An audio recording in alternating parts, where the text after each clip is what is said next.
Top 10, la véritable fragilité du système bancaire américain.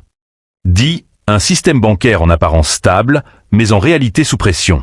Derrière les records de Wall Street, le secteur bancaire américain accumule des pertes silencieuses. Les établissements sont désormais assis sur plus de 650 milliards de pertes latentes, alors que près de 2700 milliards de dollars de crédits immobiliers commerciaux menacent de basculer en défaut. La confiance se dégrade, la liquidité s'amenuise, et les protections mises en place après 2008 montrent leurs limites. Ce qui se profile n'est pas la chute isolée d'une banque, mais un affaiblissement structurel du crédit, de la solvabilité et de la confiance. 9. Le paradoxe fondamental du système bancaire moderne. Le modèle bancaire repose sur un principe simple mais fragile. Créer du crédit à partir de dépôts qui ne sont pas réellement détenus en totalité. Avec la réserve fractionnaire, chaque dollar déposé peut être transformé en 10 dollars de prêt. Ce mécanisme ne fonctionne que tant que les déposants laissent leur argent en place. Dès que les retraits augmentent, les banques doivent vendre leurs obligations ou titres publics, à perte, ce qui affaiblit directement leur capital. La liquidité quotidienne dépend du marché repo, un réseau discret où les banques empruntent entre elles pour tenir chaque journée. Lorsque ce marché s'est figé en 2020 puis en 2023, la Fed a dû intervenir d'urgence pour éviter une paralysie. Aujourd'hui, ces interventions sont devenues permanentes.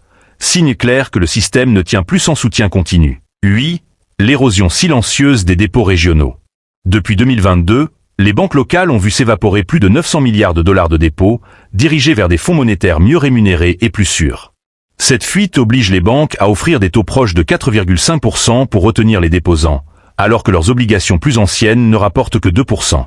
Résultat, chaque dollar collecté coûte plus qu'il ne rapporte. La stabilité affichée n'est plus qu'un équilibre artificiel, dissimulant une fragilité croissante du côté de la liquidité et de la rentabilité. 7. L'héritage toxique de l'ère des taux zéro.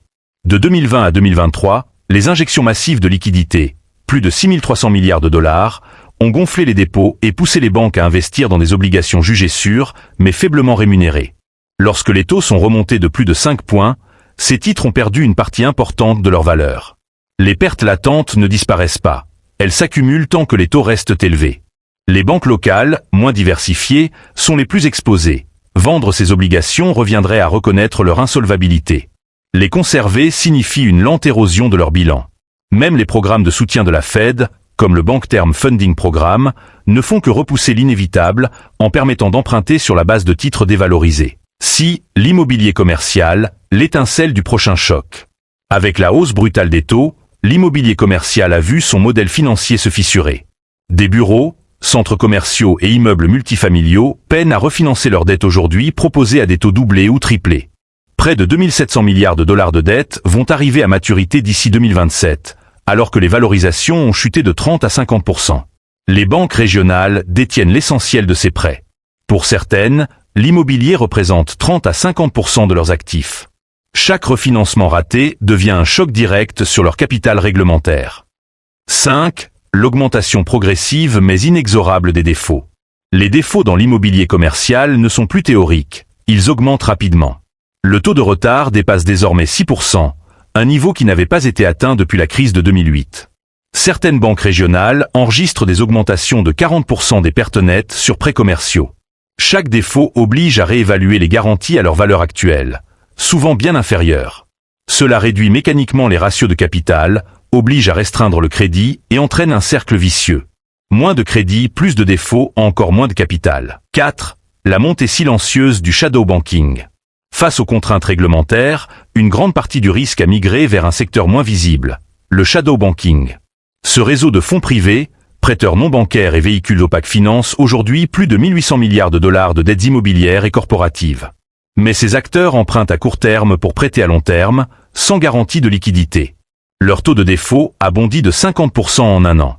Le danger. Ces risques cachés finissent par revenir aux banques via des lignes de crédit, des titres structurés ou des produits dérivés. Comme en 2008, la complexité masque la réalité jusqu'à ce que les pertes deviennent impossibles à ignorer. 3. La vulnérabilité critique des banques régionales. Les États-Unis comptent plus de 4000 banques régionales et communautaires, qui financent l'essentiel des PME et de l'immobilier local. Mais ce sont aussi les institutions les plus fragiles en termes de liquidité et de diversification. Avec la fuite des dépôts, elles dépendent désormais de sources de financement d'urgence coûteuses, ce qui compresse leurs marges. Un choc ciblé, même limité, pourrait entraîner un gel du crédit local, stoppant investissements, salaires et projets municipaux. Dans un monde où un transfert bancaire se fait en quelques secondes, une perte de confiance peut déstabiliser une banque en une journée. 2. Les mégabanques, solides en apparence, exposées en profondeur. Les grandes banques américaines semblent robustes. Elles ont passé les stress tests, disposent de bilans massifs et dominent le marché. Mais leur stabilité est intimement liée à un autre danger, les dérivés financiers. Elles sont engagées dans plus de 200 000 milliards de dollars de contrats notionnels liés au taux, au crédit ou aux devises.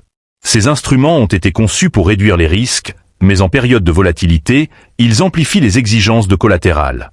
La liquidité qu'affichent les géants bancaires est souvent artificielle, dépendante de marchés interbancaires qui peuvent se figer en quelques heures.